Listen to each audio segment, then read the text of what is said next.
마틴 루터가 1517년이니까 2017년이니까 딱 500년 됐네요. 그가 목회했던 동독, 지금은 통일됐지만 위텐부르크라고 하는 지역에 교회가 있었는데, 그 교회 문 앞에다가 95개의 조 잘못을 조목조목 반박해서 개혁을 선포했습니다. 그것이 10월 31일이기 때문에 이제 항상 10월 마지막 주만 되면 우리가 종교개혁 기념주일인데, 마침 500주년이다 그래서 큰 행사들이 있는데, 어떤 이벤트성으로, 사실 500년 전으로 시계바퀴를 돌려서 시간표를 다시 돌려가지고 그때 마틴 루터가 가졌던 뜨거움, 500년 동안 우리가 변질되지 않고 그대로 갖고 있는지를 돌아보는 시간 됐으면 좋겠습니다. 그때 종교개혁자들이 마틴 루터뿐만이 아니라 여러 사람들이 일어났어요. 사실 존 후스라고 하는 사람이 100년 전에 먼저 시작했는데 교황이 데려다가 불태워서 화형시켜서 죽이고 말았어요. 체코에서 실패했어요. 실패라기보다도 거기까지가 한계였어요. 그러나 마틴 루터는 하나님께서 또 그때가 참에 사용하셨거든요. 그 여러 명들의 종교개혁자들이 있었는데 그들이 갖고 있었던 사상을 5가지로 집약하면 종교개혁 5대 구호라는 것이 있어요. 잠깐 올려볼 테니까 한번 볼게요. 오직 성경, 그렇죠? 그 누구도 중요하지 않아요. 교황도 목사도 중요하지 않아요. 오직 성경. 그 다음에 오직 믿음. 우리가 구원받는 것은 어떤 행위로 구원받는 게 아니에요. 선행을 해서, 구제를 해서, 선교를 해서 구원받은 게 아니거든요. 그래서 오직 믿음. 그리고 그것은 전적으로 나의 행위에서 나온 것이 아니기 때문에 하나님의 은혜라고 하는 거예요.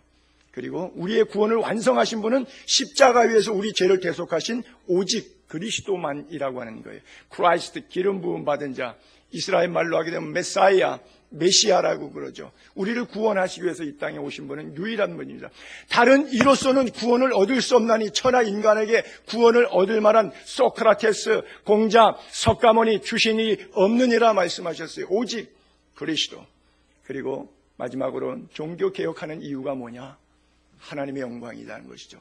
나의 영광, 나의 기쁨, 나의 종교놀이, 인격 수양을 위해서 모여서 이런 것 하는 게 아니고 우리의 삶, 인격, 시간 쓰는 것, 돈 쓰는 것, 삶의 전반에 있어서 지정의 하나님을 만나 그 하나님을 영화롭게 하는 것, 오직 하나님의 영광만을 위해 살기로 하자. 이것이 종교개혁 당시에 5가지 캐치프레이즈인데, 여러분들이 이것을 다시 한번 돌아보면서 정말 내가 이렇게 신앙생활하고 있는가 하는 돌아보는 은혜가 있게 되기를 바랍니다. 에페소서를 우리가 지금 쭉 가는데 오늘 4장으로 넘어갔어요. 에페소서가 전체 6장이 있는데 6장 가운데 1, 2, 3장은 교리, 신학, 집으로 말하면은 바닥에 기초공사하고 이렇게 윤곽 잡는 거예요. 골조 세운 거예요. 그 다음에 오늘 이제 4장부터 들어가는데 4장, 5장, 6장, 석장은 집으로 말해서 그 안에 인테리어, 그 안에 이제 칸막이하고 뭐 내부 시설 들어가고 하는 것처럼, 즉 실천편, 1, 2, 3장은 교리편, 신학편이라고 하면 이제 4장부터는 그 기본 골격 속에 우리가 어떠한 인간이 되어야 되겠나, 어떠한 신앙생활을 해야 되겠는가 하는 내부 구조, 인테리어 가는 것처럼 신앙생활의 실천편을 강조하고 있는 부분입니다. 자, 먼저 1절 한번 올려볼게요. 그러므로 4장으로 넘어가면서 이제 신학적인 이야기를, 교리적인 이야기를 충분히 다 설명했어요. 즉 교회가 무엇이냐, 교회론에 대해서 하나님의 영광이 지극히 풍성한 것이 어떠한 것인지, 하나님의 사랑의 그 깊이, 넓이, 높이, 길이 다 좀 알았으면 좋겠다. 그러므로 주 안에서 갇힌 내가 너희를 권하노니 너희가 부르심을 받은 일에 합당하게 행하라. 이제 행동하라고 나오고 있어요.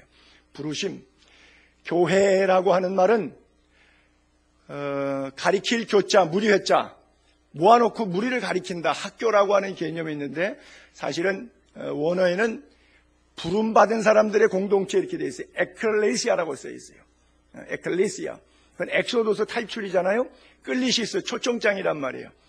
영혼이 죄로 죽을 수밖에 없는 어둠의 구렁텅이에서 탈출시켜서 이쪽으로 와라, 그리고 초청장, 여기로 모이세요, 그리고 이쪽으로 모아준 거예요. 초청장. 몇 월 며칠 어디로 오세요, 초청합니다 라고 하는 초청장.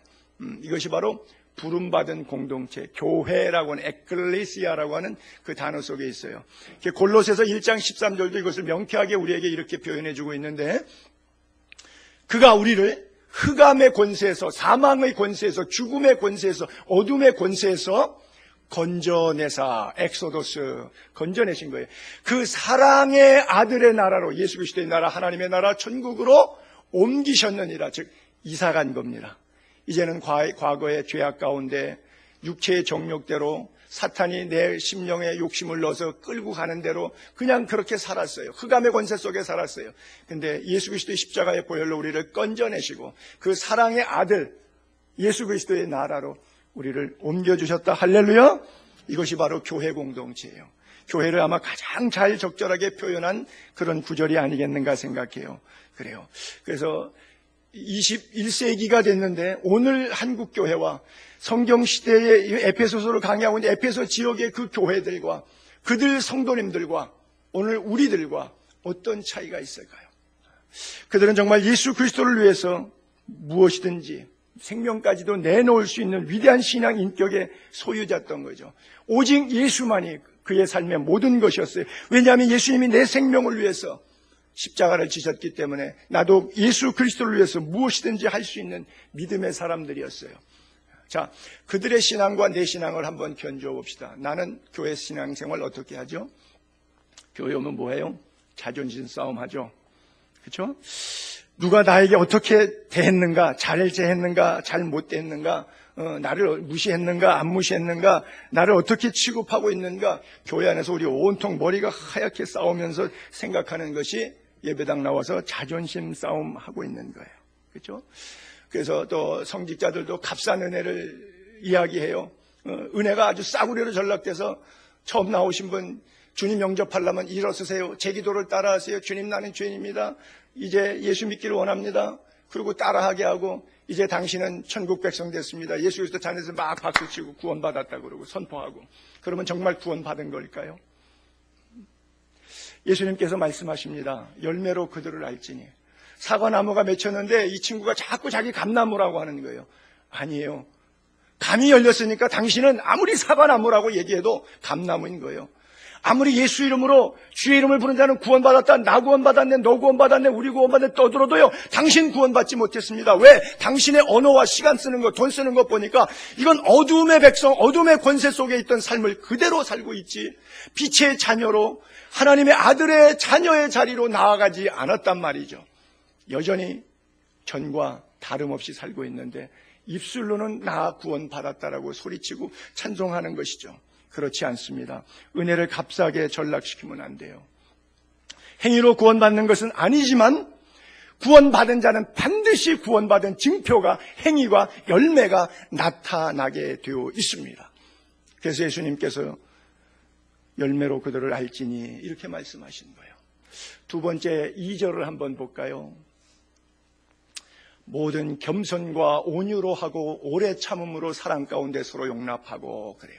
자, 행위를 요구하고 있는데 부르심을 받은 자들의 어떻게 삶을 살아라 라고 말씀하고 있는데 부름받은 일에 합당하게 행동하는 것이 합당한 행동이 어떤 거냐? 겸손, 온유, 오래 참음, 사랑 가운데 서로 용납하는 것이라 그래요. 사실 저것을 쓸 당시에 2000년 전에는 겸손이라고 하는 단어는 로마 제국과 헬라 제국의 권하에서의 사람들 입장에서는 그건 노예들이나 하는 짓이었습니다. 돈 있는 사람, 힘 있는 사람, 권세 있는 사람들은 앞에서 소리치는 것이었고 큰 소리 앞에 누구나 다 머리 조아리게 되어 있었습니다. 무릎 꿇고 겸손했다. 이것은 종들이나 하는 짓입니다. 노예들이나 하는 짓들입니다. 그래서 문자적인 개념이 겸손이라고 하는 단어가 그들에게는 좋은 의미로 받아들이지 않았습니다. 지금 우리가 생각하고 있는 겸손이라는 단어 개념 떠오를 때와 저 글이 써 있을 당시는 전혀 다른 상황이었습니다. 그런데 바울이 그들에게 이렇게 표현했습니다. 너희는 노예 같아라. 남을 섬기는 종 같아라. 겸손해라라고 하는 뜻은 바로 그런 말씀입니다. 너희가 자유를 위하여 부르심을 입었으나 그 자유로 방종하지 말고 서로 섬기는 종이 되라. 이것이 사도 바울이 우리에게 가르쳐준 권면인 것입니다. 그래서 빌립보서 2장에도 1절부터 3절까지 그렇게 말씀하고 있죠. 그러므로 그리스도 안에 어떤 권면을 한다든지 사랑한답시고서 무슨 위로한다든지 뭐 성령 안에서 교제한다고 뭐 떠든다든지 또 뭐 긍휼을 베풀러 뭐 돈 베풀어서 뭐 자비를 뭐 구제비 쓴다든지 이따오짓 할 때 중요한 것이 뭐냐? 마음을 같이 해라. 같은 사랑을 가져라. 뜻을 합하라. 한 마음을 품어라. 여러분 마음이 다르고 생각이 다르고 사랑하지 않고 뜻이 다르고 다 제각각인데도 얼마든지 권면해 줄 수 있어요. 뭐 위로해 줄 수 있어요. 상갓집에 찾아가고 뭐 구제해 줄 수 있고 긍휼 자비 베풀 수 있고요. 우리끼리 떡 먹으면서 놀 수 있어요. 마음이 같지 않아도. 그렇게 하지 말라는 거예요. 아무 일에든지 다툼이나 허영으로 하지 말고 겸손한 마음으로 노예처럼 하려는 거예요. 각각 자기보다 남을 낮게 여기고. 여러분 그 낮게 자가 나에다가 시읒자 붙었어요. 저기다가 짝대기 옆으로 살짝 꺼서 지읒자 만들면 안 돼요. 여러분들의 성경책은 저기다가 낙서하셨죠? 여기다가 지읒자로. 그러니까 여러분 예수 그따위로 믿고 있잖아요 지금. 그렇잖아요. 성경은 시읒자로 썼는데 여러분은 지읒자로 반응하고 계십니다 지금. 두 번째 온유라고 하는 것은 마태복음 11장 28절에 보게 되니까 수고하고 무거운 짐진 자들아, 예수님의 자신의 속성을 얘기하신 거예요. 다 내게로 오라, 내가 너희를 쉬게 하리라. 그러면서 예수님 자신의 속성을 나는 내 마음이 어떻다고요? 온유하고 겸손하니 나의 멍에를 베고 내게 배우라 그래요. 우리 주님께 나아가게 되기를 바랍니다. 주님의 속성 성품을 배웁시다. 온유라고 하는 것은 글쎄요, 젠틀, 아주 신사적인 것을 온유라 그러는데 어떤 경우에 젠틀하냐 그러면 힘이 있는데 만용을 부리지 않는 것, 그것을 온유하다고 그래요.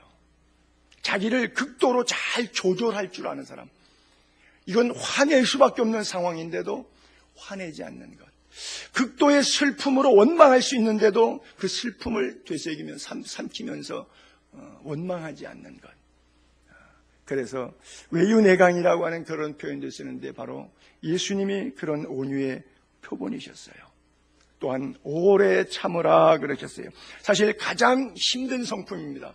처음엔 잘해요. 조금 참는 건 할 수 있어요. 근데 계속 참고 끝까지 참는 거 못합니다. 요한계시록에 뭐라 했어요? 끝까지 견디는 자는 구원을 얻으리라. 성도들의 인내가 여기 있나니 그랬어요. 처음에 예수 잘 믿죠. 뭐 기도원에 가서 뭐 부흥회 때 뭐 목사님 설교를 들으니까 딱 맞아. 그러니까 뭐 눈물 콧물 흘리고 오 천부의 의지 없어서 손들고 옵니다. 나 같은 죄인 살리신 고맙다고 뭐 떼굴떼굴 굴면서 참 예수 믿기 잘했다고. 근데 그거 얼마나 가요? 오래 못 가죠. 처음에 그 가졌던 뜨거움, 간절함, 목사 안수 받을 때 무릎 꿇고 하나님 이제 내가 예수 앞에서 죽겠습니다. 죽도록 충성하겠습니다. 헐, 충성은 무슨 충성? 나이가 목사가 안수 받은 지 내가 30년이 넘고 나니까 분노만 남지, 씩씩거림만 남지. 하나님 앞에서 내가 검은 도포자루 같은 옷을 뒤집어 쓰고 입고 앉아서 목사 안수 받으면서 하나님 내 생명이 이제 내 것이 아니라 주의 것입니다. 그런데 여전히 살아있어 손영삼이. 자존심이 얼마나 강한지 몰라. 근데 예수는 혼자 잘 믿는 척은 해, 또 떠들면서. 이것이 우리들의 본질적인 모습이에요. 참긴 뭘 참아요. 참는 것도 하나도 없죠. 우리는 인스턴트 시대 살아서 전자레인지에도 30초짜리 돼야지 3분짜리 하면 속 터져서 못 살아요. 그렇잖아요. 누가 그러잖아요. 커피 자판기 눌러놓고서는 그 뜨거운 컵 그냥 그대로 붙잡고 있다고. 10초만 기다리면 그냥 나중에 10초 뒤에 빼도 되는데 거기다가 손대고 기다리는 민족이라 그러잖아요. 우스갯소리이긴 합니다만 그래요. 교통체증 때문에 차선을 휙휙 바꾸다가 싸워서 칼부림까지 나질 않나. 예배 시간 좀 길면은 얼마나 또 짜증이 나는지요. 그렇죠? 다 다음 주에 교회 안 갈 거야. 뭐 그런 분도 계셔요. 우리 교회는 없습니다. 다행히. 사랑 가운데 서로 용납하라 그래요. 우리가 지난주에 3장을 배우면서 에베소 3장 17절에 그리스도의 사랑을 얘기할 때 사랑에서 뿌리가 박히고 터가 굳어져서 그리스도의 사랑을 알게 되기를 원한다 그랬어요. 사랑이 깊이 뿌리 내리게 되기를 바랍니다. 사랑의 터가 더 깊이 굳어지게 되기를 바랍니다. God is love. 하나님은 사랑이라고 성경에 써 있어요. 십자가를 통한 구원의 사랑을 아들 죽기까지 우리를 사랑하셨어요. 그리고 그 아들이 마지막으로 제자들에게 유언적인 설교를 남깁니다. 너희가 서로 사랑하라. 그리하면 너희가 내 제자인 줄을 알리라 라고 말씀하고 있습니다. 그래요. 우리에게는 암행어사 마패처럼 뭐 하나 갖고 있는 게 있는데 그것은 뭐냐? 사랑이에요. 그리스도께서 십자가의 보혈로 우리를 사랑하신 것처럼 우리가 서로 사랑할 때에 그 사랑은 우리의 속에 있는 암행어사 마패 같은 거예요. 사탄이 와도 마패 딱 보여주고 물러가라. 우리는 예수의 피로 사랑함을 입었고 예수의 피로 서로 사랑하는 존재이니라 라고 해야 되는데 마귀가 와서 아무개가 그러는데 너한테 이런데 그러면 속에서 분노가 일어나고 그럴 수가 있어? 이래갖고 팍 그러고 마귀 원하는 대로 다 들어주는 것. 그래놓고 예수는 혼자 잘 믿는 것. 미운 사람 보면 지나가면 별걸 다 가지고 시시비비하죠. 저 사람 이렇게 못생겼어. 저 사람 이렇게 빼짝 말랐어. 저 사람은 이렇게 키도 커. 옷이 저게 뭐야. 밥 먹는 것까지도 밉네. 걸어가는 모습까지도 밉네. 아주 미움이 베껴가지고 어쩔 줄을 몰라요. 교회 봉사한다고 모이다가 저 인간이 여기 왜 왔대? 재수 없어. 그러고 살잖아요. 우리가 예수를 이같이 배우지 않았는데 아무도 그렇게 가르쳐주지 않았는데 우리는 반대로 살아가고 있어요. 오전 예배 끝나면 교회 주변 커피숍 가서 아무개 집사, 아무개 장로, 아무개 목사 실컷 욕하고 헐뜯고 또 와서 오후 예배에 찬송 부르고 예배 드리는 게 우리의 모습 아니겠습니까? 유유상종 끼리끼리 예수 믿는다고 하면서 예수 욕먹이고 교회 욕먹이고 전도 방해하면서 살지 않습니까? 주 안에서 늘 구원받음을 감사하고 우리를 향해서 빛이라 소금이라 말씀하신 하나님 앞에 하나님 사랑과 이웃사랑 실천하며 사는 은혜가 있게 되기를 바랍니다. 세상에서 손가락질 받고 싸움질하는 교회라고 하는 욕먹는 것보다 세상에서 빛과 소금 역할 잘 감당하게 되기를 바랍니다. 아무도 그 영혼을 내가 미워하는 그 친구를 하나님은 정죄하지 않는데 나는 정죄하고 나는 심판하고 나는 결정해서 말해버리는 것이죠. 이것 하나님 기뻐하지 않는 행위들인 거예요. 교회 봉사일을 맡겨보면 그런 것 같아요. 은행 직원을 교회 재정 일을 보게 만들면 왜? 은행 직원이니까 재정을 맡겨요. 그러면 아주 문제가 복잡해져요. 학교 교사를 하니까 주일학교 반사를 맡겨요. 아주 퍽하면 삐지고 애들에게 인본주의 가리키느라고 정신을 못 차려요. 하나님의 성품이 아니라 인간의 성품으로 도배를 시켜요. 가수에서 노래를 잘하니까 성가대에 앉혀놓으니까 화음을 못 맞춰요. 왜? 자기는 음감대로 해야 되는데 저 무식한 것들이 곡조 멜로디를 몰랐고 죄다 틀리네 그러고 지 혼자 앞으로 막 나가는 거예요. 말 잘하는 사람이라서 구역장 맡겼더니 나누어지는 중보 기도 제목을 가지고 함께 하나님께 내놓지 않고 지가 다 상담해줘. 지가 다 결정해서 얘기해줘. 잘한다는 사람 세웠더니 다 이렇게 하더라는 것이죠. 다 이렇게 하는 것이. 그래요. 차라리 겸손하게 나 이거 감당할 길이 없습니다. 내가 노래도 못하는데 어떻게 성가됐습니까? 하나님께서 은혜 주셔서 순종해서 쓰면 하나님께서 그 목소리를 붙잡아 주시고 은혜로운 찬양, 눈물과 감사와 감격 속에 흐르는 찬양 주실 줄로 믿습니다. 그래요. 주께서 맡겨주신 사명 겸손히 감당을 내 힘으로 하지 않고 하나님이 주시는 은혜와 능력으로 하게 되기를 바랍니다. 그래요. 그것이 정말 그리스도를 바로 배운 사람들의 삶의 모습이에요. 오늘 종교개혁 500주년 기념주일이라 그래요. 그래서 성찬식을 합니다. 여러분 예수의 피와 살을 대할 때 그냥 추도 예배 드리는 겁니까? 기념식 하는 겁니까? 아니에요. 그것을 통해서 예수 그리스도의 십자가로 내 삶이 더 가까이 나아가는 것이고 그리스도와 깊은 교제 안에 들어가는 거예요. 그리스도의 형상에 닮아가는 거예요. 하나님의 백성다운 모습으로 나 자신을 쳐서 복종하는 거예요. 그냥 상반기 한번 하고 하반기 한번 하니까 그냥 예수님 돌아가신 거 추도 예배 드리는 거로구나. 그런 개념으로 이해하지 않게 되기를 바랍니다. 형식과 의존이 되지 않게 되기를 바랍니다. 그래요. 오늘날 지상에서는 성찬 예식을 이렇게 드리는데 우리끼리 하지만 천상에 가게 되면 주님이 직접 집례하실 거예요. 그 성찬을 맛보게 될 거예요. 라스트 사퍼, 최후의 만찬, 마가의 다락방에서 예수님이 성찬하시고 그 자리에서 이렇게 말씀하셨어요. 마태복음 26장 26절부터 보면 그들이 먹을 때 예수께서 떡을 가지사 축복하시고 떼어 제자들에게 주시며 이르시되 받아 먹으라 이것은 내 몸이라. 또 잔을 가지사 감사 기도하시고 곧 주시며 이르시되 너희가 다 이건 마시라. 이건 죄사함을 얻게 하려고, 죄사함을 얻게 하려고, 예수님 때문이 아니라 나 때문이에요. 죄사함을 얻게 하려고 많은 사람을 위하여 흘리는 바 나의 피 곧 언약의 피니라. 그러나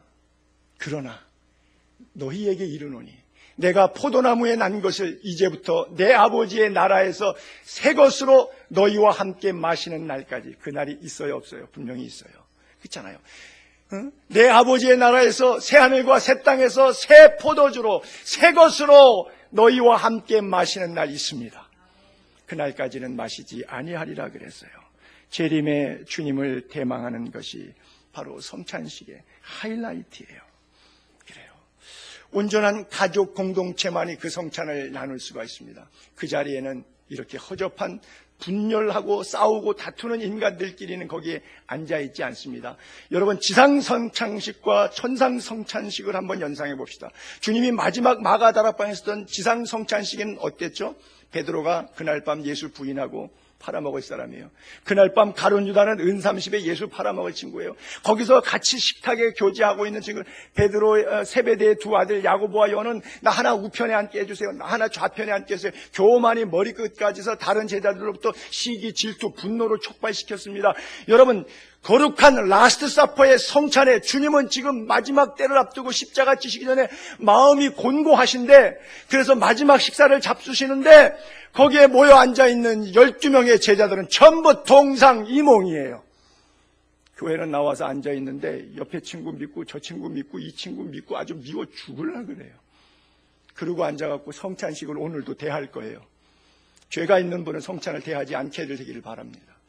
회개하신 분만 성찬하시기 바랍니다. 그 미움 가지고 그 마음의 분노를 가지고 주의 거룩한 성찬을 대하겠다니 성령을 모욕하는 행동들입니다. 여러분들의 심령이 말씀으로 씻어지게 되기를 바랍니다. 진정으로 날마다 회개하는 영이 여러분들의 가슴에 임하게 되기를 바랍니다. 그래요. 오늘의 성찬이 오늘 우리를 깨트릴 수 있으면 참 좋겠습니다. 고린도전서 11장의 성찬에 대한 주의사항을 주께서 바울에게 이렇게 교훈하십니다. 그러므로 누구든지 주의 떡이나 잔을 합당하지 않게 먹고 마시는 자는 부르심에 합당하게 행하라. 1절에 그렇게 시작했어요. 부르심에 합당하게 행하라. 떡이나 잔을 합당하지 않게 먹고 마시는 자는 주의 몸과 주의 피에 대하여 죄를 짓는 것이니라. 사람이 자기를 살피고 그 후에야 이 떡을 먹고 이 잔을 마실지니 주의 몸을 분별하지 못하고 먹고 마시는 자는 자기 죄를 먹고 마시는 것이니라. 그래요.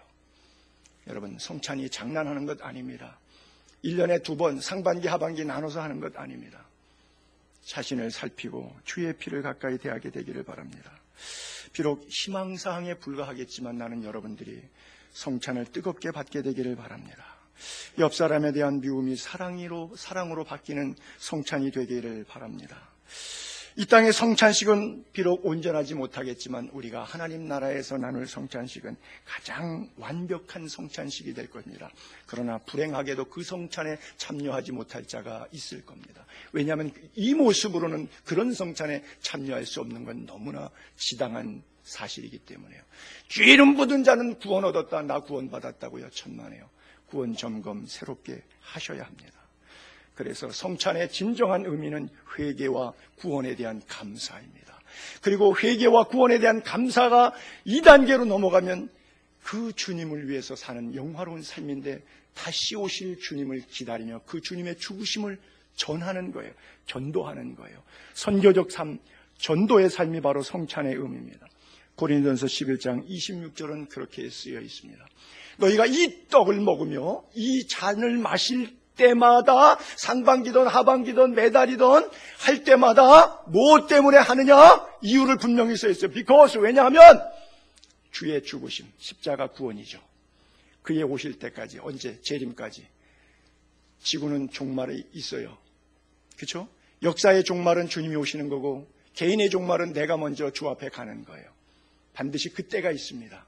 주의 죽으심을 그가 오실 때까지 뭐 하는 것이니라? 전도하는 것이니라, 선교하는 것이니라, 이렇게 써 있어요. 전하는 것이니라. 성찬은 예수님 돌아가신 것에 대해서 슬퍼하고 나 때문에 단순히 돌아가셨다고 고마워하면서 그를 추모하고 추도하는 예배가 아닙니다. 주의 다시 오실 때까지 그의 죽으심, 즉 십자가의 구원을 헛되지 않도록 선교하는 것, 그것이 성찬의 가장 중요한 목적이고 이유이고, 내가 다시 하나님 나라에서 새 것으로 너희와 함께 마실 때까지 마시지 않겠다고 말씀. 그날이 반드시 있는데 다시 성찬을 대할 때, 오늘 여기서 여러분들 성찬을 대하고 오늘 저녁에 교통사고로 돌아가실런지 10년 20년 더 사시고 돌아가실런지는 모르지만 이 성찬 대하고 천상에서 성찬을 대하는 날이 있을 겁니다. 타이밍은 아무도 알 수 없지만 그 상황 속에서 우리가 어떻게 살아야 될 거냐, 이 복음을 전하는 것을 위해서 여러분들의 생명과 시간이 쓰임받게 되기를 원합니다. 성찬을 하는 이유는 다른 이유 없습니다. 이것 하나만을 위해서 성찬하는 거예요. 뭐 총회하니까 세레모니 하기 위해서 하고, 뭐 성지순례 갔으니까 세레모니 위해서 하기 위해서 하고, 종교계 기념주일이니까 세레모니 하고, 고난주간이니까 세레모니 하고, 절기에 맞춰서 행사에 맞춰서 프로그램으로 하는 것이 아니라, 우리가 이걸 마신 뒤에는 내 생명의 마지막 순간까지 이 피가, 이 살이 나의 살이 되고 나의 피가 되고 나의 생명이 되고 예수님이 내 인생의 주인이 되는 삶을 사는, 은혜를 아는 자의 삶을 살아가는 것, 그것이 마땅한 도리인 줄로 믿습니다. 그래요. 3절에는 그래서 평안에 매는 줄로 성령이 하나 되게 하신 것을 힘써 지키라 그랬어요. 평안에 매는 줄로. 여러분, 사탄은 평안을 뺏어가요. 인생에서 가장 힘들 때가 뭐죠? 기쁨이 없을 때. 그렇죠? 부부지간에 기쁨이 없을 때, 직장에 기쁨이 없을 때, 교회 갔는데 기쁨이 없을 때, 늘 기쁨, 평안을 뺏어가요. 그러면 어떻게 돼요? 부부지간에도 나눠주고, 직장도 사표내야 되고, 교회도 옮겨야 되고요. 평안이 사라지면 그래요. 평안에 매는 줄이 끊어지는 거예요. 사탄은 그것을 원합니다. 그래서 오죽하면 뭐라고 써 있어요? 힘써 지키지 않으면 쉽게 끊어진다고 써 있어요. 힘써 지키라. 여러분, 예수 믿고 구원받았으니까 이제 저절로 가만히 있으면 세월 가면 다 되는 줄로 알죠? 천만의 말씀이요. 저절로 가만히 있으면 섭니다. 그리고 뒤로 돌아갑니다. 언덕에 공을 굴리듯이 가지고 올라가요. 계속해서 올라가면 덜 힘든데 서면 힘들어져요. 그 다음에 놓으면은 뒤로 돌아가요. 관성의 법칙처럼, 탄성의 법칙처럼 우리가 죄를 늘 떡 먹듯이 짓다가 살아왔어요. 원죄가 자범죄를 자꾸 생산해내요. 그러나 예수 그리스도의 피로 끊고 과감하게 자유지를 결단했어요. 이제는 나의 삶의 모든 시간표를 예수 그리스도의 영광, 하나님의 영광만을 위해 살겠다고 몸부림쳤어요. 그리고 앞으로 표대를 향해서 부르신 부름의 상을 향해서 쫓아가기 시작하다가 시험 들어서 내려놓기 시작했어요. 그랬더니 여지없이 또 가니까 시간 지나니까 죄 짓고 있는 거예요. 나갔다가 물 없는 곳으로 다니던 사탄이 다시 소재된 집에 성령으로 채워지지 않으니까 7 귀신 데리고 들어가서 사는 것처럼 나중 형편이 더 심하게 되는 경우들이 얼마나 신앙세계 안에서, 얼마나 많은 교인들 가운데서 그런 모습을 보게 되는지 몰라요. 특별히 목사들에게서 더 많이 봅니다. 교회가 강도의 구렬이 되어가고 있지 않아요. 500주년 만에 종교개혁이 다시 또 필요하다고 신문지상의 미디어의 강단마다 목사들마다 자기가 개혁의 대상인지는 모르고 그냥 같이 떠들어대고 있지 않습니까? 그래요. 중세교회는 면죄부를 팔았는데 현대교회는 예배당을 팔고 있습니다. 그리스도의 몸된 성전이라고 하면서 예배당을 사고 파는 그런 시대 속에 우리가 살고 있어요. 그래요. 사탄은 너무나 잘 알지요. 우리들의 생각을 너무나 잘 지배하죠. 얼마나 잘 피해갈 수 있는 머리를 만들어내는지 모릅니다. 종교계 신문에도 보게 되면 예배당 매매 써있고 가격 얼마, 주변에 아파트가 몇천 세대 들어오고 기존적으로 출석교인 몇 명 있다. 또 무리한 예배당 건축으로 이단의 부동산 먹이가 되는 경우도 많고요. 우리 교회도 그 잘못을 저지른 교회 가운데 대표적인 교회 하나입니다. 싹군 목사들이 사제, 축제에 도움을 준 방조제를 지은 교회 가운데 우리도 하나예요. 성직이 매매되고 있고요. 목사 한 수뿐 아니라 장로 임직, 권사 임직에도 취임을 받습니다. 돈을 받습니다. 어떤 교회 글에 이런 거 써 있어요. 타이틀이 의무금 납부 공문이라고 나와 있어요. 임직자들에게 보낸 거예요. 장로는 3천만 원, 안수 집사는 1,000만 원, 권사는 500만 원. 며칠까지 납부하지 않으면 임직 대상에서 제외되며 은행 대출 희망자는 교회에서 알선해 드립니다. 대형 교회 앞에 가면 늘 바자회가 열리고 있죠. 특별히 김장철 되게 되면 업체가 교회에다가 좀 돈을 내야 자리를 차지하고 물건들을 갖다가 팔 수 있어요. 큰 교회를 짓거나 사게 되면은 부동산 업자하고 건축 현장 장로님이나 목사님하고 리베이트 관행이 당연하게 있는 거예요. 종교 개혁되어야 될 부분이 한두 가지가 아니에요. 여러분, 목사에게 잘 보이려고 하지 마세요. 저한테 빼빼 마른 저한테 잘 보여봐야 국물도 없습니다. 목사에게 잘 보이려고 하는 오해 가운데 여러분들이 목사에게 축복권이 있다고 생각합니다. 신부처럼 교황처럼 거기서 우리가 갈라져 나왔는데 그래서 종교개혁된데 그 생각으로 다시 되돌아가 있어요. 여러분들이 범죄하고 타락하는데 제가 아무리 축복 빌어도 여러분들이 저주받지 축복받지 않습니다. 여러분이 주를 잘 섬기고 있는데 나하고 싸워서 개인감정 기분 나쁘다고 하나님 저거 손 좀 봐주세요. 하나님 저에게 손을 보는데 축복의 손을 보십니다. 목사 기도대로 되지 않습니다. 다만 목사의 목회의 고유 영역 가운데 성도가 잘못되었을 때 하나님 그의 심령 속에 찾아가 성령이 만져서 깨닫고 회개할 기회를 주세요라고 중보할 수 있습니다. 하나님 그 영혼이 너무 힘들어합니다. 하나님 도와주시고 인적 물적 채워주셔서 그가 힘을 얻고 주님을 더 잘 섬길 수 있도록 은혜와 축복을 허락해 주세요. 빌 수 있습니다. 그러나 결과는 저의 손에서 나오지 않습니다. 여러분들이 하나님 앞에 신앙의 도리에 자유의지와 하나님의 특별 은총 속에서 나타나는 결과일 뿐이지 저하고는 아무 상관이 없습니다. 다만 되던 안 되던 상관없이 나는 외치고 선포하고 여러분을 위해서 바른 신앙으로 잡은, 즉 목사는 교사일 뿐입니다. 절대 사도 아닙니다. 제사장 아닙니다. 더군다나 세습하시는 분들이 하는 얘기가 아론의 제사장 직분이 승계가 됐다고요. 대한민국 사람은 레위지파 아닙니다. 우리 조상 아론이 아닙니다. 우리는 아론의 후손도 아니에요. 맞지도 않는 이야기 신학적으로 어거지 갖다 대면서 그럴 바에는 신약식으로 이렇게 예배드리지 말고 양 갖다 놓고 구약식으로 제사 드리면서 레위지파 아론 제사장 세습 승계 이야기하지. 왜 신약식으로 예수 그리스도의 부활을 기점으로 안식일이 변하여 주일이 되면서까지 자기들 편의대로 만드는 거예요. 개혁되어야 될 부분이 한두 가지가 아니잖아요. 그래요. 교황 무호설 때문에 종교개혁이 나왔는데 요즘에는 대부분 교회가 목사 무호설입니다. 목사의 말에 순종하는 것과 하나님 말씀 순종하는 것이 대등한 선상에 있어서 목사 말 안 들으면 안 될 것과 같이 도배가 되어 있습니다. 아니요. 거짓 목사의 말을 들으면 죽는 거예요. 싹군 목사는 돈 때문에 일하기 때문에 그 영혼의 입술에 아무리 좋은 얘기도 따라가면 멸망입니다. 지옥입니다. 거기에 구원이 없습니다. 진리로 행하여 가길 바랍니다. 절대 목사 설교에 속지 마세요. 제 설교에 속지 마세요. 현란한 설교에 속지 마세요. 여러분들이 성경을 읽으세요. 오직 성경으로 돌아가 성경이 뭐라고 말씀하셨는가를 검토하시기 바랍니다. 제가 사기치지 못하도록, 제가 거짓말하지 못하도록 정신 똑바로 차리고 성경을 읽으세요. 성경 안 읽고 와서 제가 사기치는 소리 듣고서는 현혹돼서 목사님이 그럴 줄 몰랐다고. 어차피 목사들은 속이는 사기꾼들이 대부분입니다. 그러니까 목사 욕하지 마시고 여러분들이 열심히 성경 읽으세요. 선생님이 후졌다고, 선생님 때문에 내 성적 나쁘게 나왔잖아요. 선생님 때문에 나 낙제 받았잖아요. 아니요. 교과서 있지요. 교과서로 충분히 공부하시면 만점 받으실 수 있습니다. 좋은 대학 가실 수 있습니다. 공부는 자기가 안 해놓고 선생 탓하지 마세요. 여러분, 현란한 목사들의 이야기에 속지 마시고 하나님 뭐라고 말씀하셨는가를 듣게 되기를 바랍니다. 오직 성경으로 돌아가는 것만이 종교개혁의 이유예요. 1500년경에 구텐베르크가 인쇄술을 발달시켜서 드디어 성경을 인쇄하기 시작했습니다. 그 전까지는 평신도의 손에 성경이 없었어요. 마틴 루터가 라틴어로 집례하다가 열심히 라틴어를 헬라어를 공부했으니까 그걸 번역을 해서 독일어로 만들었어요. 그리고 교인들에게 나눠줬어요. 만인 제사장설입니다. 신부에게 사제권이 있어서 하나님께 받아서 대신 용서하는 것이 아니라 여러분이 직접 하나님과의 관계를 형성해서 하나님께 직접 죄를 용서함 받으십시오. 면죄부 사실 필요 없습니다. 성경을 읽으십시오.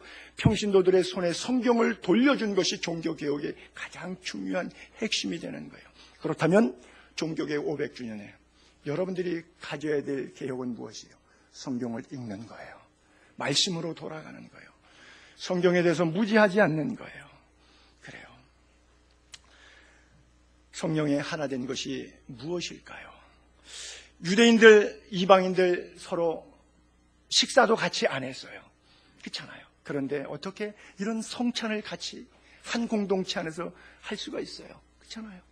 할례파, 무할례파가 나눠져 있는데 어떻게 할례파, 무할례파 사람들이 한 자리에 앉아 성찬을, 식사도 같이 안 하고 말도 같이 안 하고 섞지 않고, 이방인들은 할례 받지 못한 이런 종자들은 지옥의 불쏘시개감에 불과하다고 생각했던 유대인들이 어떻게 그 개념을 내려놓고 예수 그리스도 십자가 피로 이방인들 우리와 하나 됐다고 그들과 성찬에 한 자리에 참여할 수 있겠어요? 바로 성령이 하나 되게 하신 것은 그것이에요. 예수님의 종교개혁, 바리새인, 서기관, 율법학자들, 그들은 종교개혁을 싫어했어요. 그러나 좋아했던 부류가 있죠. 세리와 창기들, 서서 눈물로 기도했던, 아버지 앞에 통곡하며 기도했던, 머리를 들지 못하고 무릎을 조아리고 기도했던 그 사람들. 미국에도 보면은 초창기 때 흑인 교회 따로 있고 백인 교회 따로 있는데 아마 지금도 미국 남부에 가면 있을 거예요. 흑인들을 환영하지 않아서 결국은 뭐 팻말은 안 쓰고, 옛날에는 팻말까지 써붙였는데 뭐냐, 흑인 개 교회 예배당 출입 금지, 흑인하고 개는 예배당에 들어오면 안 된다고 써 있어요. 지금은 그런 팻말은 없지만 분위기상 그것이 그대로 역사와 전통으로 교회 문화로 남아 있어서 아무도 감히 흑인이 나가지 못하는 교회들이 지금 미국에 있습니다. 그렇잖아요. 우리 개신교 교회에서도 그리스도 교회라고 하는 교단이 유악기파, 무악기파 나누는 것이, 예배당 안에 피아노를 들어놓으면 유악기파, 절대 예배당 안에서는 악기, 드럼 이런 거, 신디사이즈 이런 걸 동원하면 안 된다, 이거 다 나가라. 그래서 서로 싸워서 교파가 둘이 나눠서 유악기파 그리스도 교회와 무악기파 그리스도 교회가 있잖아요. 이런 어리석은 싸움들이, 구원과 아무런 관계없는 싸움들이 왜 비일비재하게 일어나는 것이죠?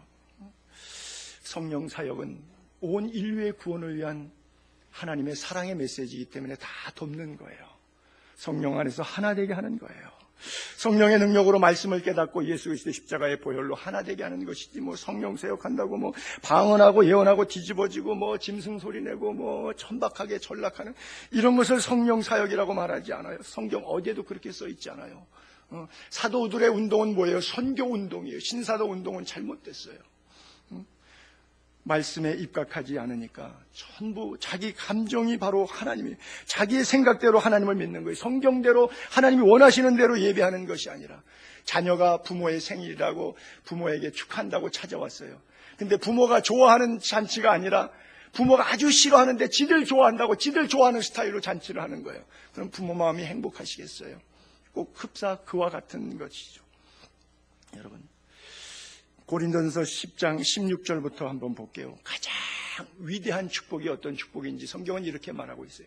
우리가 축복하는 바, 축복의 자는 그리스도의 피에 참여하는 것이 축복이에요. 또 그리스도의 몸에 참여하는 것, 여러분 믿으시기 바랍니다.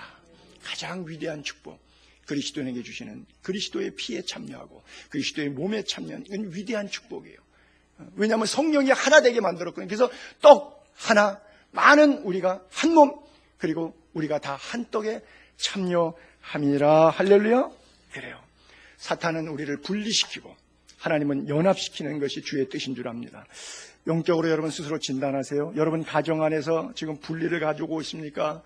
사랑 안에서의 연합을 가져오고 있습니까? 교회 안에서 분리를 갖고 오고 있습니까? 연합을 가져오고 있습니까? 일터에서 여러분들 분리를 갖고 오고 있습니까? 연합을 갖고 오고 있습니까?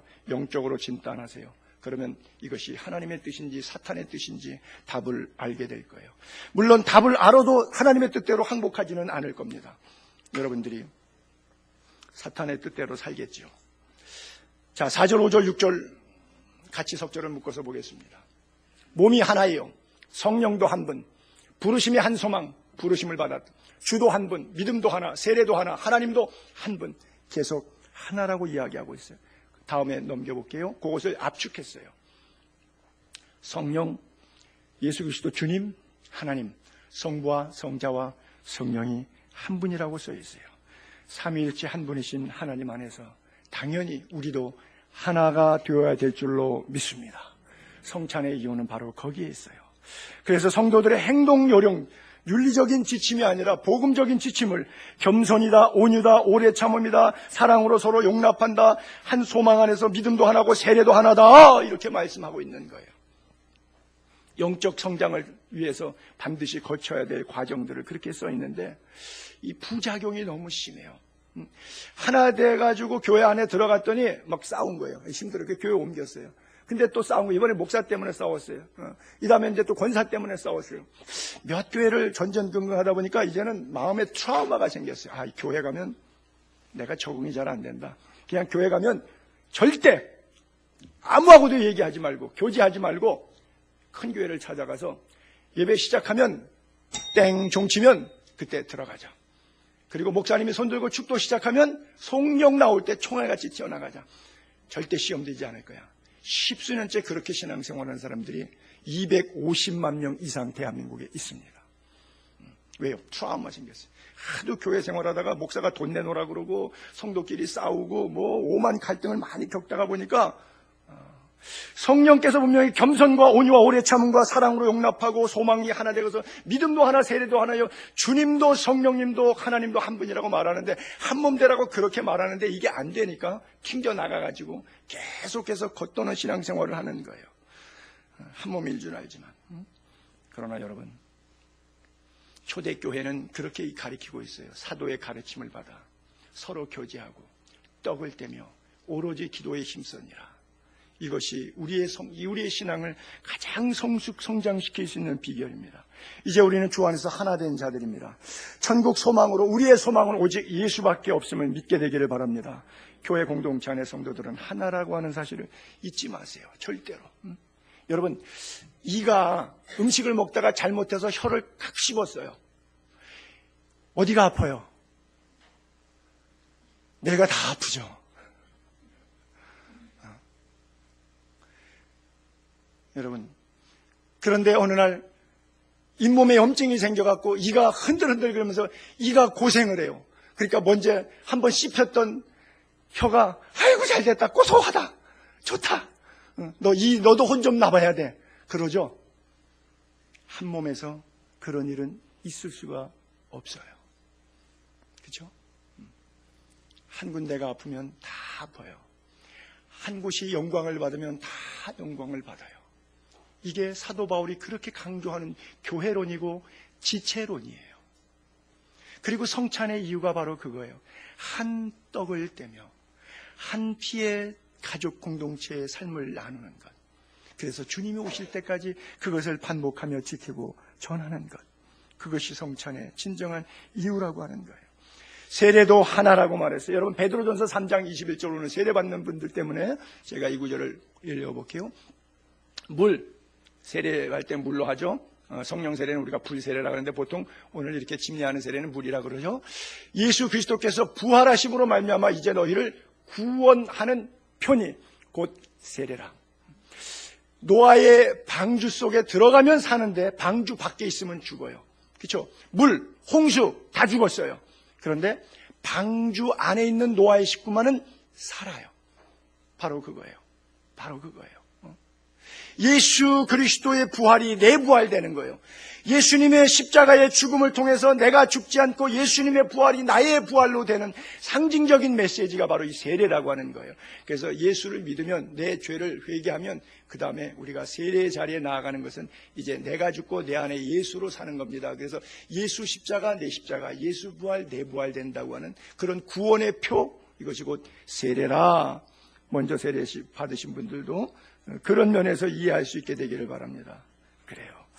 세례받고 성찬에 참여한 이후에는 여러분 절대 양다리 걸치기 신앙생활하지 않게 되기를 바랍니다. 그 나이로운 신자라 그러죠. 저는 이걸 들락이 신앙이라 그러는데 왔다리 갔다리 하는 가장 신앙생활하면 불쌍한, 교회당 30년 50년 다니고 죽으니까 지옥에 앉아서 탄식하고 껄껄 이럴 걸 저럴 걸 잘못했다고 탄식하고 있는 사람들이 상당히 많이 있을 거예요. 그들의 예배는 영과 진리로 드리는 예배가 아니죠. 왜요?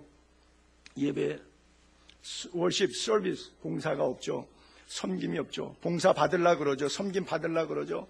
또 이 교회 가서 기독량하고 저 교회 가서 기독량하면서 어디 가서 섬기고 희생 헌신하는 건 전혀 상관없고 취하기만 바빠갖고 들나귀처럼 돌아만 다니고 또 여기 가서 찬송하고 뭐 그냥 뒤집어지면 앞에 밴드와 함께 그 분위기 연출하고 뭐 뒤집어 놓고 그러면 뭐 예언 받는다, 신유한다, 축사한다 이래갖고 그냥 거기 들나귀처럼 쫓아다니면서 평생 예수 믿었는데 지금 10년, 20년째 믿고 있는데 그러고 믿고 있어요. 예수 대단히 잘못 믿는 거예요. 근데 그 사람은 굉장히 영적으로 수준이 높아서 자기가 제일 잘 믿고 좋은 것을 잘 취사 선택하고 있다고 생각하고 있어요. 이 자가당착적 모순에 빠져 있는 거예요. 얼마나 예수를 헛되게 믿고 있는지 몰라요. 구원이 뭔지를 모르는 사람이기 때문에 그러는 거예요. 이런 예배, 이런 제사는 뭐라 그런 줄 아세요? 성찬에서 또 고린도전서 10장 20절에 사도 바울이 그렇게 지적하고 있어요. 고린도전서 10장 20절이 그 앞쪽으로, 이건 뭐예요? 무릇 이방인이 제사하는 것은 귀신에게 하는 것이, 하나님께 제사하는 것이 아니에요. 나는 너희가 귀신과 교제하는 자가 되기를 원하지 아니하노라. 예배라고 하는 것은 영과 진리로 드리는 것이고 그것은 섬김과 헌신이에요. 예수님이 십자가로 나를 위하여 죽으시고 헌신하셨듯이 남은 생에 내 생명까지, 나의 전문 지식까지, 나의 모든 삶에 있어서 하나님과 교제하는 거예요. 하나님 예배하는 거예요. 그런데 교회 나와서 뭔가 취하려고만 하는 것은 그것은 귀신 교제하는 거라는. 너희가 주의 잔과 귀신의 잔을 겸하여 마시지 못하고 주의 식탁과 귀신의 식탁 겸하여 참여하지 못하는, 내 감정으로 널뛰는 예배를 드리고 예배 드렸다라고 생각하는데 그건 귀신의 식탁에 참여한 거예요. 여러분, 심하게 말해서 여러분들이 회개하지 아니하고 성찬에 임하는 것은 비록 성찬이지만 다른 분에게는 주의 식탁인데 여러분에게는 그것이 귀신의 식탁이 될 수 있어요. 내 감정에 도취된 신앙생활 하지 않게 되기를 바랍니다. 내 중심에서 내 짧은 머리에 알고 있는 몇 나발의 지식 가지고 하나님을 재단하지 않게 되기를 바랍니다. 신령과 진정으로 나의 삶과 인격이 회개된 가운데 하나님 앞에 나아가는 성찬이 되기를 바랍니다. 주께서 원하시는 식탁의 성찬은 그런 거예요. 허접한 게 아니에요. 허울 뿐인 종교 놀이하는 게 아니에요. 여기 놀이터 아닙니다. 주께서 십자가에서 받으신 고난의 상처와 심장이 파열되며 머리에 가시가 있으며 손과 발에 못 자고 우리 인류를 위해서 쏟으신 그 선혈의 거룩한 보혈의 피가 그렇게 값싸게 느껴져서 여러분들이 철랑거리면서 신앙생활할 수 있는 그런 것이라고 생각하십니까? 예수 그렇게 믿지 마세요. 우리가 복음을 그렇게 받아들인 적이 없습니다. 영과 진리로 깊이 주님과 교제하게 되기를 바랍니다. 일생 동안 왔다리 갔다리 업앤다운 하다가 갈등의 연속 속에 날마다 흔들리는 그리스도인이 아니라 반석 위에 주초를 두고 말씀을 듣고 행하는 자가 되어서 행동하는 신앙이 되어서 견고하여 흔들리지 않는 그리스도인 되기를 바랍니다. 한 가지 이야기만 하고 마칠게요. 다윗에게 있어서의 가장 힘들었던 순간이 있습니다. 사울은 천천히요, 다윗은 만만이라 죽이려고 계속 추격전 벌이는데 마지막에 엔게디 굴에 두 번째 또 숨어들 도망갑니다. 사울을 피해 엔게디 광야의 굴 속에 들어갔어요. 정말 사망의 음침한 골짜기에 숨었습니다. 거기서 그가 드릴 수 있는 기도가 무엇이었겠습니까? 하나님, 내 인생이 어쩌자고 이렇게 힘드나요? 나 골리앗 이겼잖아요. 사무엘 선지자가 사울 패했다고 나 위에 우리 집에 와서 머리 안수할 때 여호와 영이 내게 임했잖아요. 찬송하니까 귀신이 떠나가서 사울에게 악신이 떠나갔잖아요. 비파와 수금으로 찬양할 때. 하나님 이렇게 능력과 권세를 내게 표징을 주셨는데 언제까지 내 인생이 이렇게 힘들게 살아야 돼요? 돈 한 푼 없이 이렇게 찌질이 끌려다니면서 살해의 위협을 받으면서 이 굴 속에 숨어서 지내야 돼요. 그리고 신세 한탄하는 가운데 지을 수 있는 시편 57편의 부분을 제가 이렇게 발췌했어요. 내 영혼이 주께로 피하되 주의 날개 그늘 아래에서 이 재앙들이 지나기까지 피하리라. 내가 지존하신 하나님, 여러분 너무나 하나님을 표현한 것이 아름답지 않습니까? 변함없이 존귀하신 하나님, 지존하신 하나님. 여러분 느낄 때 하나님 왜 이랬다 저랬다 그래요? 하나님 너무 섭섭해요? 이런 경우 많죠. 지금 너무너무 섭섭한 거예요. 다윗은 섭섭할 수밖에 없는 상황이에요. 사망의 음침한 골짜기에 놓였어요. 가장 인생이 힘든 고비를 넘기고 있는데 그 하나님을 바라보면서 그 하나님이 얼마나 위대한지 지존하신 하나님께 이렇게 말하고 있어요. 여러분 생에 찾아오신 하나님은 어떤 하나님입니까? 나를 힘들게 하는 하나님이십니까? 지존하신 하나님입니까? 모든 것을 이루시는 하나님. 할렐루야. 사망의 음침한 골짜기도 하나님의 시나리오, 하나님의 프로그램 속에 있다는 거죠.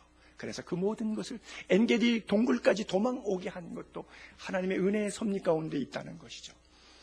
그가 하늘에서 보내사 나를 삼키려는 자의 비방에서 나를 구원하셨지라. 하나님이 그의 인자와 진리를 보내시리로다. 지금 사망의 음침한 골짜기에 있는데 희망이 있어요. 왜 희망이 있느냐? 지존하신 하나님, 모든 것을 이루시는 하나님이 그의 인자와 진리를 나에게 보내주실 것이니까. 할렐루야. 얼마나 확실하게 믿어요. 여러분, 어려운 고비에서 이런 기도가 나올 수 있는 성숙한 강한 그리스도인 되기를 바랍니다. 하나님이여, 주는 하늘 위에 높이 들리시며 주의 영광이 온 세계 위에 높아지기를 원하나이다. 그래요.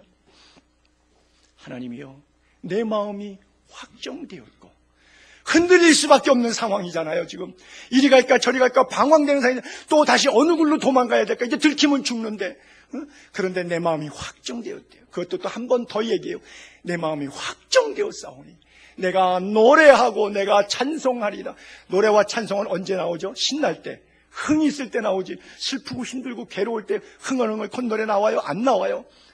내 마음이 확정될 때 어느 순간이요? 내가 노래할 때 어떤 순간에요? 내가 찬송하겠다고 어떤 순간에 찬양한다고요? 주여, 내가 만민 중에서 주께 땡큐. 여러분, 이게 지금 감사할 수 있는 조건의 상황은 아닙니다. 엔게디굴에서 내가 주께 감사하며 문 나라 중에서 주를 찬송하리라. 열방에 선교하고 복음 전하겠습니다. 주를 찬송하겠다고 하는 거예요.